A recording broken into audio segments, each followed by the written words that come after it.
Did you know that an estimated 15 to 20% of the population are neurodivergent, which means that in any training room, it's highly likely that at least one person is going to be neurodivergent, whether they know it and disclose it or not. Which means that if our training is not neurodivergent friendly, it doesn't cover different learning styles and preferences and comfort, then we are going to have people who are missing out on learning and not getting the benefits. So in this video, I'm going to be talking about how we make the training room inclusive. And if you're looking for expert-led training that's already designed to be inclusive, talk to me about our training. Have a look at our training catalogue for business leaders, HR professionals, and people managers. But firstly, really briefly, what is neurodiversity and why is this important? So neurodiversity is the whole range of human behaviours, brains, spectrum, whatever you want to call it. It's everyone, it's all of us. Neurodiversity is just the fact that we are all different. We are all unique, we are all different.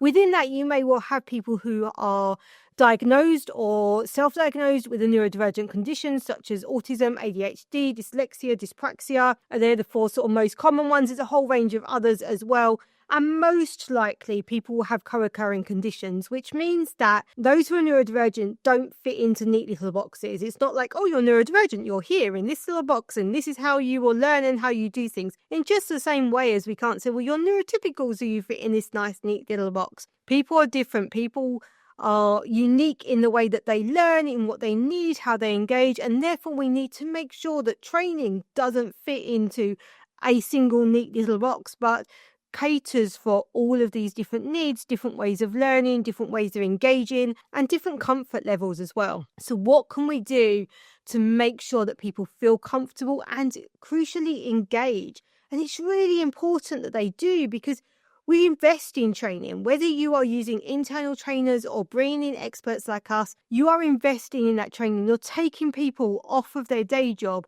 You are paying the trainer to be there. All of these things that you want to make sure that you get the return on that investment, that the most people in that room are engaged, learning, taking something valuable away from that. So how do we do it? The first and most crucial thing for me is the room setup and making sure people feel welcome, invited and comfortable. So many people, particularly those who are neurodivergent, have bad experiences at school. And when we talk about training, classroom training, particularly if people haven't had a lot of good quality training in their working environments, people come to training often with negative experiences already. They're thinking about school. They're imagining that this teacher's going to be at the front of the room. So the first thing that I would do is make sure that when they walk into that room, they instantly get the message, this is not a school classroom. This is completely different. And I do that with colour. I do it with fidget toys. I do it with coloured pens, with post-it notes, sweets, putting these things on the table so people instantly know that this is different. And instantly they're walking in and I get the comments straight away of, oh, I wasn't expecting that. Oh, this is colourful. This is bright. This is a meeting I don't mind attending. Those kind of comments when people walk into the room. And I've had people say to me at the end of sessions, I was dreading it. I really didn't want to come today, but actually it was brilliant. I loved it. I've learned a lot. And part of that is just breaking down that initial barrier, that initial fear that they're walking back into a classroom. And classrooms can have really negative effects on people. People have bad memories at school, ranging from the school was boring, I didn't really enjoy it, to actual school trauma, where this could well be triggering some of those really traumatic memories. So we've got to get over that hurdle by just a room setup, how we make people comfortable. And then there's the practical things in the room as well, making sure the room is big enough. They're not going to be sitting on laps, or someone's not like stuck on the corner of the desk, sort of perching, making sure that everybody can get away from their chair and go to the toilet during the session. The reality is most people don't. It's quite rare that we find people are getting up and walking around during sessions.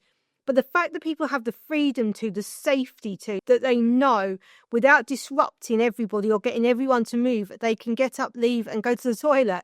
It makes a huge difference to how safe people feel in that environment. And safety has a huge impact then on how people engage, whether they're likely to speak up, ask a question. The whole, there's no silly questions here is really true, but people have got to really feel that. They've got to feel safe to do that and safe to bring their thoughts, their ideas, and that's really also important and brings me on to the next part of kind of making training neurodivergent friendly. which is considering different ways of learning, different ways of sharing the information.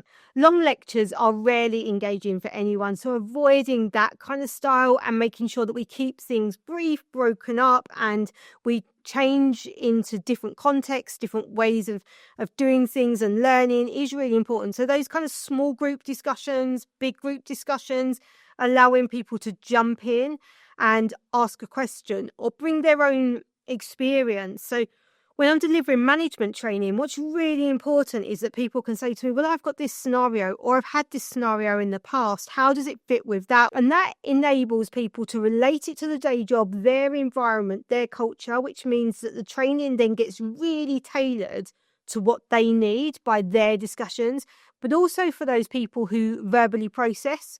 So the way they kind of match up the dots and actually learn from that is by being verbal. That also gives other learners the benefit of, well, the trainer said something, we've delivered some information, the individual in the room has maybe matched up that information with something that's going on in their workplace, they're connecting the dots, so they're then relaying that back. Other learners also learn from that. And of course, if one person's asking a question, chances are others need to ask the same question. And then, of course, things like group discussions, getting people up and moving around. So we might use things like, put your ideas on a Post-it note and go and stick them on the poster, those sorts of things, which just gets people moving. Activities sometimes demonstrate. I think we have to be really cautious that activities actually are demonstrating a point and not for activity's sake, because people tend to want to make sure that they're going to get the full learning from the day, but also making sure that we're not putting people in uncomfortable situations. So I would never ask questions like, or asking people to reveal personal information. So icebreakers, for example, that ask people to reveal personal information can be really challenging for somebody who's neurodivergent, but also for others as well who just want to be cautious about what they're sharing, or maybe are not quite comfortable in that environment. And the same with role plays as well. That's another one that can make people feel really uncomfortable. I know why trainers do it, because they feel like it demonstrates how we get through a particular scenario or have a conversation. In reality, most people are thinking about their acting skills and they're worrying about that, and it doesn't really sort of come to pass. Whereas if you use case studies, if you're discussing things, if you're breaking conversations down, planning conversations, you can learn all of the things without all the fear that comes with role plays. So it's just thinking about the activities, the things that we do to make sure training's discussion-led, that people can be part of that and it's inclusive, that ensures that everyone engages and gets the most out of the day. And there are always going to be times where we have to deliver a little bit of a lecture, a little bit of sharing information. I don't like calling it a lecture, but those sort of talk periods where we're having to explain something, using slides, so visual representation to back up what we're saying, but also making sure that that visual representation isn't putting up so many words that someone's then got to process those words and process what you're saying, and not giving people too much information to process at the same time. Handouts as well is so important. There's a belief that sort of taking notes is essential to learning, but not for everybody. For some people, that taking notes means that they're then processing too much information, not actually taking anything in. They may be able to do the process of taking a note, but it's not actually going in. So having handouts that people can just add little notes to, perhaps highlighters, they can highlight key bits.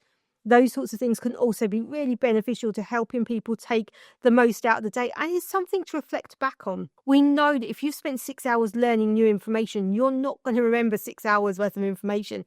So anything that you can refer back to is always going to be beneficial. And we use the videos as well for that. So enabling people to go back to a topic and check it out again, remind, recap, all of those things that can help reinforce and support learning. And of course, in this video, I've focused mainly on classroom training, but there are lots of different ways to learn. And that's something that's also really important for neurodivergent-friendly learning.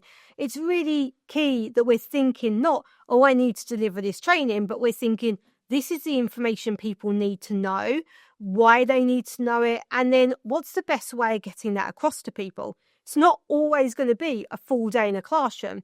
There'll be times where a webinar or remote training is more beneficial because it's a shorter thing, but we also want people to be able to ask questions, reading information, so sharing articles, videos, podcasts. There are lots of different ways of producing the information that we need people to hear and take in. And so working with people to talk about, well, what do you prefer? How do you take information in? What would work best for you is also really important if we're going to make sure that training, learning, and sharing information in the workplace is inclusive.